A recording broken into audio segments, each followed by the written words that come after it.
Welcome everyone. Now we spend a lot of time in our day in school attending classes for different subjects. بنقعد في السكول كتير قوي عشان نحضر الكلاسز بتاعتنا. But there are many activities also that you must participate in, such as scientific competitions, school broadcast. مهم قوي ان احنا نشارك في الاكتيفيتيز دي and many other activities. It is very important that you participate in school activities according to your hobbies and interests.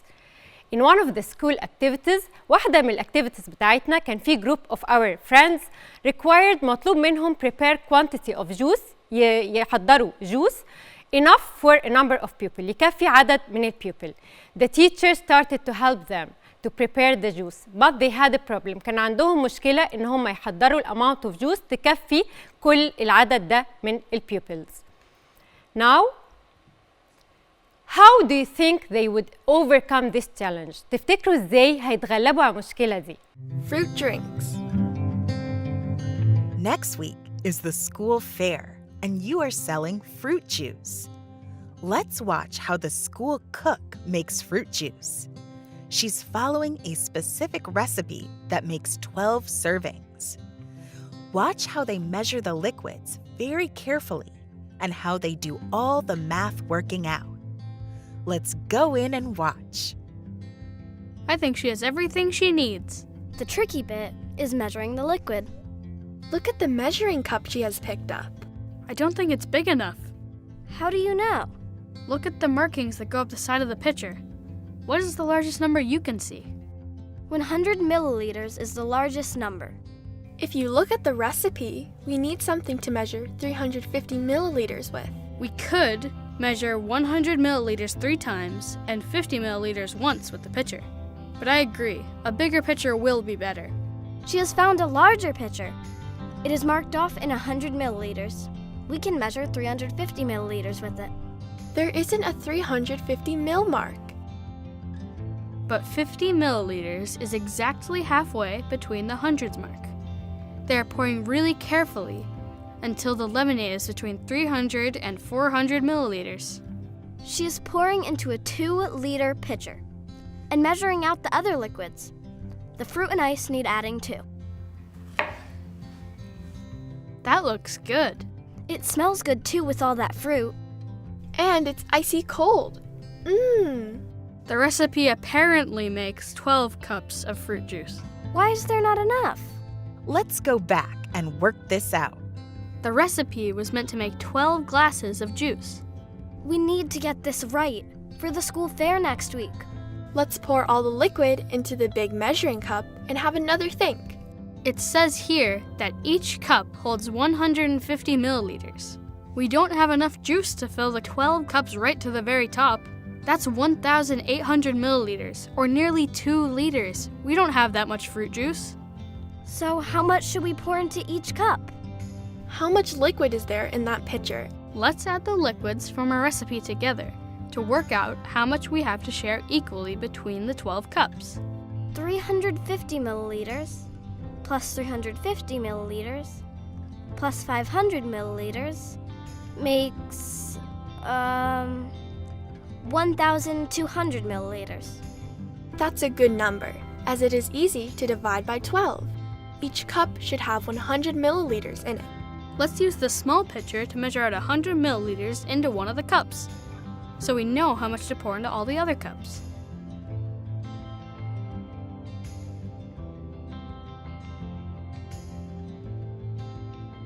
Well done, everyone. You've worked really well as a team. I can't wait to make it for real, and then we get to taste it. Can you find your own recipe for a drink and make a list of all the ingredients? Work out how much everything costs. How much would 100 milliliters of your drink cost?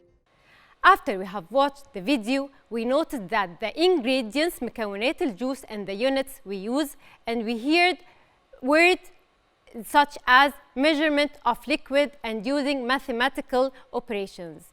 We will learn all this and know how to measure liquid and its units of measurement in Unit 3, Concept 1, Lesson 3. This is called Fill It Up. In this lesson, we will know how to explain relationship between units of capacity and how to convert between its units. As a start, we are going to remember the benchmark numbers in Access.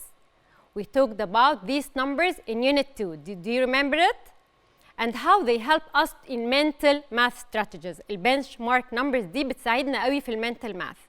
We will do this through the activity number talk in Access on page 114. You certainly remember that benchmark let us perform mathematical operations easily and quickly. البنشمارك دي بتساعدنا ان احنا نعمل addition and subtraction in a very easy way. ايه البنشمارك دول؟ Like numbers 10, number 20, 100, 400, all these are benchmarks and they are multiples and so on. I'll show you now some multiplication problems through which we will learn how benchmark numbers help us to solve the multiplication problems. Let's see. Here, let's solve these examples all together. Number 1, he told me 20 times 6. طب عشان احلها in a very easy way هعمل ايه؟ Yes, step by step. أول حاجة هعملها 2 times 6. 2 times 6 equals what? Yes, equals 12. And what about the 0? I'll put the 0 here as it is. So 20 times 6 equals 120. Okay, now let's move to example number 2. Here he asked me 4 times 50 equals what? To solve it in a very easy way, what should I do? عشان أحلها بطريقة سهلة هعمل إيه؟ Yes, I will make 4 times 5. So 4 times 5 equals what? 20. And what about this 0? I'll put it as it is. So 4 times 50 equals 200. Now let's move to question number 3. Here I have 8 times 50. 8 times 50. What should I do? Yes, first of all, and هعمل 8 times 5. 8 times 5 equals what? Yes, 8 times 5 equals 40. And what about this 0? I will put it as it is. So 8 times 50 equals 400. Now let's move to question number 4. He told me 9 times 7. Type 9 times 7. How can I make it? Yes, حد هيقول لي miss I remember now the benchmark. طيب ايه اقرب benchmark لل9؟ اقرب benchmark لل9 is 10, right? طب عشان اخلي 9 10 هعمل ايه؟ يبقى 9 it will be 10. ليه؟ عشان انا عايزاها benchmark number مميز يخليني اعمل المultiplication in a very easy way. طيب can you make 10 times 7? Yes, 10 times 7 equals 70. بس مش دي الانسر. هعمل ايه؟ هعمل 70 minus 7 equals 63 and this is my right answer.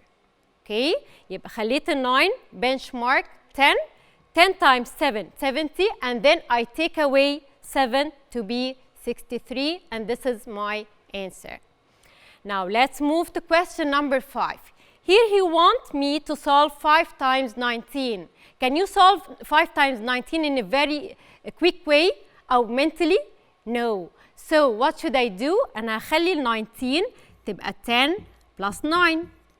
Right? هي مش 19 10 plus 9? Yes.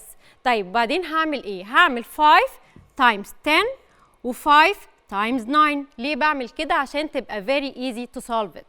5 times 10 equals what? Mentally, yes, 50. يبقى 5 times 10 equals 50. Then 5 times 9 equals what? 5 times 9 equals, yes, 45. يبقى هعمل 50 plus 45. 5 times 10, 50 plus 5 times 9, 45. Can you make it with your mind? Yes, 50 plus 45 equals 95, and this is my answer. So 5 times 19 equals 95. عملتها بطريقة ال decomposition. Okay? Now, after we have remembered and reviewed the strategies that makes multiplication easier, let's learn about the capacity. Here we will learn about the capacity in build and about its units of measurement, as we had learned about the units of length and mass. People often use the term volume. دايما الناس بتفتكر الفوليوم هي نفسها الكاباسيتي. The terms are a bit different. في فرق كبير على فكرة ما بين الفوليوم والكاباسيتي. طيب تعالوا نشوف ايه الفرق ما بينهم. Capacity is the quantity of a liquid that fills a given container. Like you see here, the quantity of water that fills a bottle. This is the capacity. المية اللي بتملأ البطل دي هي دي الكاباسيتي. Volume، تعالوا نشوف بقى الفوليوم ايه. Volume refers to the space an object occupies, like the space occupied by the water bottle in your bag. لو حطيت البطل دي في الباج، السبيس اللي تاخده هو ده الفوليوم بتاعي. Another example is the volume of the juice box, which means the space that the juice box occupies and is located in. بس الكاباسيتي هو ايه؟ Means the amount of juice inside the box. Look at these two pots. Here I have the two pots, as you see here. Here I have these two pots. You will notice that one of them is divided into liters and the other one divided into milliliters. This is less than liter. And if we notice the number of milliliters that make 1 liter, هنلاقي إن 1 liter needs 1000 milliliters to make 1 liter. يعني 1 liter equals to 1000 milliliter. Please now open your book on page 114 in the activity Decomposing and Renaming. You will find a model for a pot whose capacity is 1 liter and divided into milliliters. Let's see. Here in this activity, in the book, you will see Decomposing and Renaming. Here is Decomposing and Renaming, as you see. Decomposing and Renaming. Here you will find a model for a pot whose capacity is 1 liter and divided into milliliters. كل ده 1 liter and it is divided into milliliters. So 1 liter equals how many milliliters? Yes, 1 liter equals 1000 milliliters. After our practice in previous lessons and through our knowledge of benchmark numbers and their use in multiplication, we can now solve problem number 1 and 5 on page 115. Let's see. Here is page 115. Let's solve problem number 1 and problem number 5. Number 1, you want to know 6 liters equals how many milliliters? Yes, 6 liters equals how many milliliters? As we said before, 1 liter equals 1000 milliliter. يبقى 6 liters equals what? Yes, 6 liters. هعمل 6 times 1000 equals 6000 milliliters, right? Now, what about problem number 5? He's asking me 10,000 milliliter equals how many liters? Yes, we will use the idea of the number in the thousand place. The thousand place ده represent a liters. ال thousand place represent the liters. طب أنا عندي هنا فين مين في ال thousand place? Yes, 10,000 يبقى I have 10 liters. I have 10 liters. So 10 liters equals 10,000 milliliter. Now remember the bar models that we used in the last lesson to convert between math units, the gram and the kilogram. We are going to use it again to convert between capacity measurement units, as we have explained before. The number in the thousand place represent the liters and the rest of the number represent the milliliters. In this problem, as you see here, we need to convert 5,403 millimeters into liters and milliliters. So, the 5 in the thousand place represent the liters. مش احنا قلنا ال thousand place هو liters؟ يبقى 5 liters, right? طيب, as we know that 1 liter equals 1000 milliliter, يبقى 5 liters equals 5000 milliliter. 5000 plus what? 5000 plus 403 milliliter. طيب, in the same way, we can solve this problem زي ما احنا شايفين كده. يبقى I have 5 liters and 403 milliliters. Now we can solve problem number 6. In problem number 6, I have 9,425 milliliter. عايز يعرف فيها how many liters و how many milliliters. خلاص احنا عرفنا 1000 place ده اللي فيه liters, represent the liters. So I have 9 liters and 425 milliliters. Now let's move to problem number 7. Here in problem number 7, he wants to know 6,360 milliliters فيها how many liters و how many milliliters. زي ما احنا عارفين ان ال 1000 represent the liters. Here I have 6,000 يبقى I have 6 liters. What about the milliliters? Right, I have 360 milliliters. I think it's very easy now. Let's move to problem number 8. Problem number 8 مختلفة شوية. We have 8 liters بيديني 8 liters ومديني 910 milliliters. And we need to convert them into milliliters. أنا عايزة أحول كل ده لمليليترز. هعمل إيه؟ Yes, I know that إن ال 8 liters equals 8,000 milliliters. Right? Plus what? Yes, plus 910 milliliters. So كلهم على بعضهم how many milliliters? Let's add them. 8,000 plus 910 equals 8,910 milliliters. I will give you time to think how to solve problem number 9 and 10 on page 116. Then we'll be back to review the answers all together.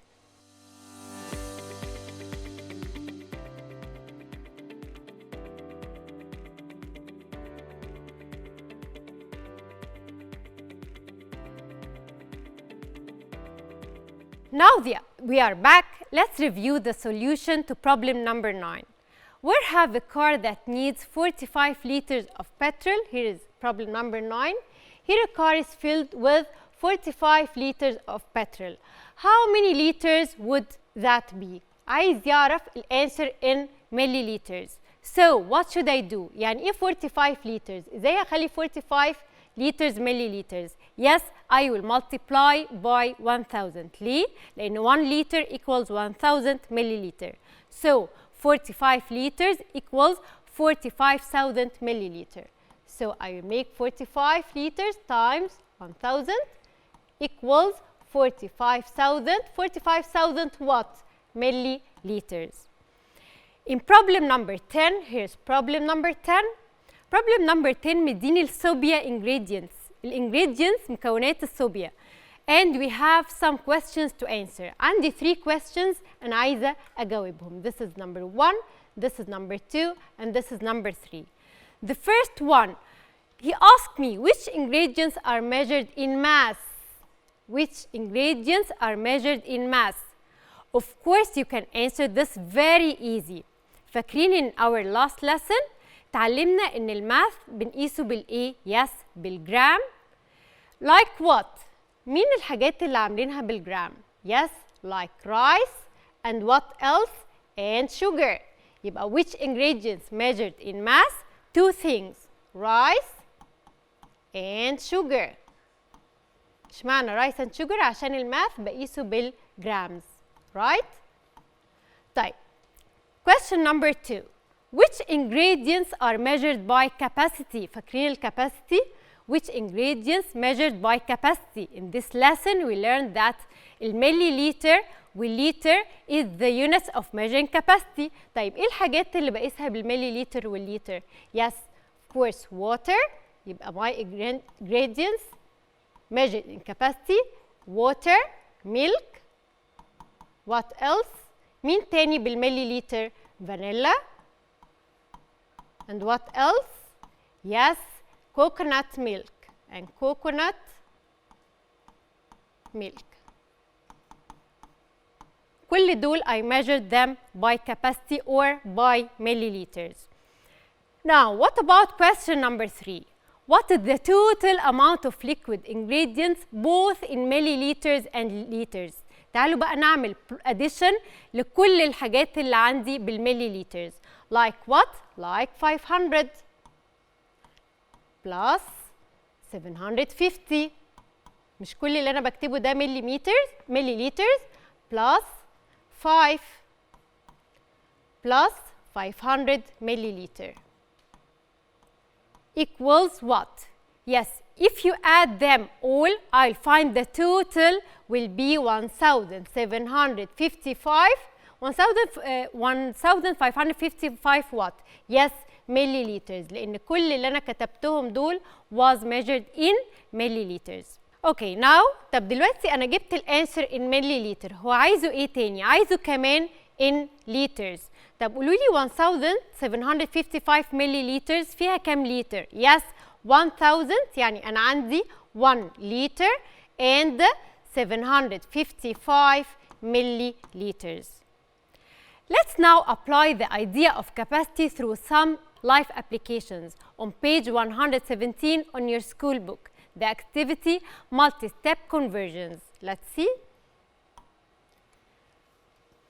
Here we will learn how, yes, in this page we will learn how to solve the problems where the measurement units of capacity are different. هنلاقي different units of capacity. For example, in problem number 1, here is problem number 1.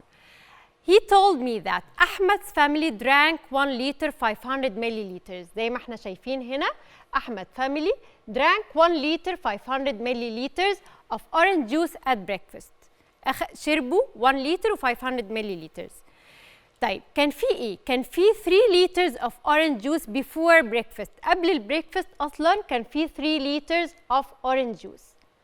هو عايز مني ايه؟ The question is how much orange juice is left? How much orange juice is left? So what should I do? Yes, I will subtract the two numbers. Here, one important thing we should keep in our minds that when solving the problem that have different units of measurements، لما الاقي different units of measurement لازم اخليهم كلهم the same unit. خلاص؟ أنا عندي هنا لتر وملي لتر ولتر، لازم كلهم يبقوا نفس اليونت. So the first step is to convert the quantity of the family drank الليترز اللي هم شربوها دي with the same unit. هعملها ايه؟ هخليهم كلهم ملي لترز. So what should I do? Yes, يبقى هعمل 1 liter 500 milliliters. 1 liter equals what? Yes, equals 1000 milliliter. And 500 milliliters equals what? Equals 500 milliliters. Right? يبقى أنا عندي 1 liter 500 milliliters which is 1000 plus 500 milliliters. 1000 plus 500 يعني 1500 milliliters. This was the family drank. ده الفاميلي drank. طيب أنا كان عندي أصلاً how many liters؟ كان عندي 3 liters اللي هم 3000 milliliter. So what should I do now? Yes, I will make the bar model. فاكرين البار موديل بتاعي؟ Like this. Which is the biggest number here? مين أكبر number عندي؟ Yes, 3000 is the biggest number here. And which is the known number? إيه النمبر اللي أنا عارفاه؟ 1500 is the known number. طيب النمبر الأنون أو اللي أنا عايزة أجيبه هو إيه؟ هو x. يبقى هعمل إيه؟ subtraction. I will subtract 1500 from 3000. يبقى x equals 3000 minus 1500 which is equals to 1500 milliliters. And this is my answer. Now let's move to problem number 2. In problem number 2, we need to know how much petrol was used by the car if it was filled with 20 liters 500 milliliters. تعالوا نشوف كده. بيقول لي car filled with 20 liters 500 milliliters of petrol at the end of the day. There were 15 liters 250 milliliters left in the tank. السؤال بيقول لي ايه؟ The question is how much petrol was used. استخدمت petrol قد ايه؟ What should I do? Yes, أول حاجة قلنا نعملها اللي هي convert all the units أو keep all the units the same. هخليهم كلهم the same unit اللي هي ايه؟ اللي هي milliliters. Now 20 liters و 500 milliliters عايزاهم كلهم يبقوا milliliters. What should I do? هعمل 20 liters times 1000 يعني 20,000 plus 500. ليه بعمل كده؟ عشان اخليهم كلهم in milliliters. 20,000 plus 500 equals 20,500 milliliters. What about the second number? 15 liters 250 milliliters. The same. 15 liters هعمل ايه؟ هخليها 15 times 1000 يعني 15,000 millimeters plus what? Plus 250 milliliter. So 15,000 plus 250 equals 15,250 milliliters. Then what should I do? Yes, here I have the two numbers, so I will subtract 20,500 minus 15,250. The answer will be 5,250 milliliters.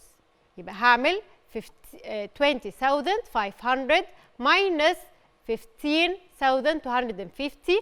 My final answer will be 5,250 milliliters. Now, some of us may notice that we can subtract 20 liters and 15 liters. طب تعالوا نحلها بطريقة تانية. ممكن أعمل liters minus each other والmilliliters minus each others. I will solve it here. يبقى ممكن أعمل 20 minus 15 gives me what? Yes, 20 minus 15 gives me 5. يبقى أنا عندي هنا 5 liters. 5 liters.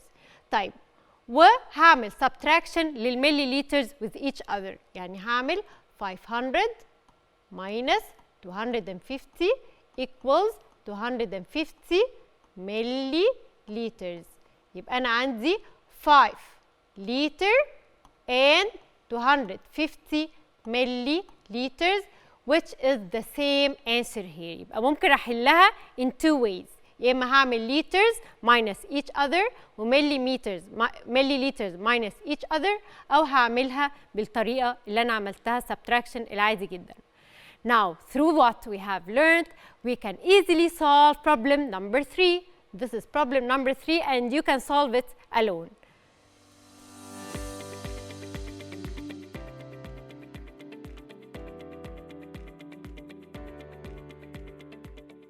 Now that we have practiced and solved various problems on capacity, let's move to the Connect on page 118, where I asked my students to complete the chart. Let's see page 118.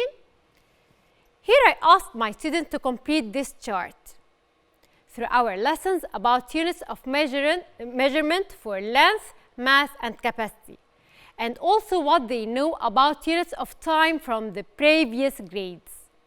Let's review some samples of their answers. تعالوا نشوف الانسرز بتاعت الستودنتس بتوعي. طيب let's see. Here we have samples. This is the first one. أول حد قال لي الانسر كان الفيرست ستودنتس بتاعي. قال لي إيه؟ قال لي إن اللينث اليونت بتاعه meters and centimeters. It is right. What about the mass? He said that the unit of measuring mass is kilogram, right? What about the volume and capacity? He said that units of volume and capacity are liters and milliliters. And what about the time? Yes, he said that the units of measuring time are hour and minutes. Okay, تعالوا نشوف بقى the second student. دي كانت إجابة السكند student. قال لي إيه second student؟ قال لي إن في 3 of units of measuring length اللي هم إيه؟ قال لي we can measure length in kilometer and meter and also centimeter. طيب تعالوا نشوف الماس.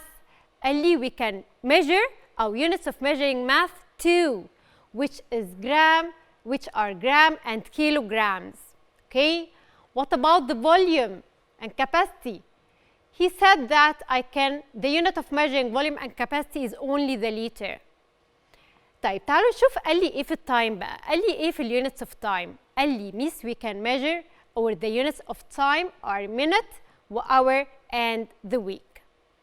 And now after we have learned in our lesson and last lessons about different units of measurement for length, mass and capacity, we must keep in our mind that no matter how the unit of measurement changes, there is no change to the object we are measuring, because the unit of measurement is the number that describe the object. يعني ايه الكلام ده؟ يعني انا لو عندي مثلا bottle of water الكاباسيتي بتاعتها 2 liters. خلاص انا عندي بوتل الكاباسيتي بتاعتها 2 liters وعايزه اقول ان this is 2000 milliliters. هو انا في حاجه هتتغير لو قلت 2 liters او قلت 2000 milliliters؟ البوتل دي هتقل او هتكتر؟ of course no. يبقى 2 liters هي نفسها 2000 milliliters، نفس الاماونت بالظبط، مفيش حاجه تتغير. كل اللي اتغير ان انا استخدمت 2 different units of measuring only. طيب if I buy 3 kilograms of orange، لو رحت اشتريت 3 kilogram of orange وقلت انا معايا 3 kilograms of orange او قلت انا معايا 3000 grams of orange، في حاجه هتتغير؟ الاورنج ده هيزيد او هينقص ولا ستيل هو 3 kilograms of orange؟ نفس الحاجه بالظبط، كل اللي انا غيرته استخدمت different units of measuring. يبقى no matter how the unit of measuring changed the object remains as it is. الأوبجكت مش هتتغير ولا هتصغر ولا هتكبر. To further check our understanding, we move to the exercise on pages 118, 119, through which we will have an opportunity. عندنا فرصة to improve our skills in converting between units of capacity. And now we have learned the units of capacity today, and we know which that are the liters and milliliters, and the relationship, we know now the relationship between them. We also have learned how to convert from one unit to another. Through what we have learned, we will be able to solve the challenge that we saw in the video at the beginning of the lesson.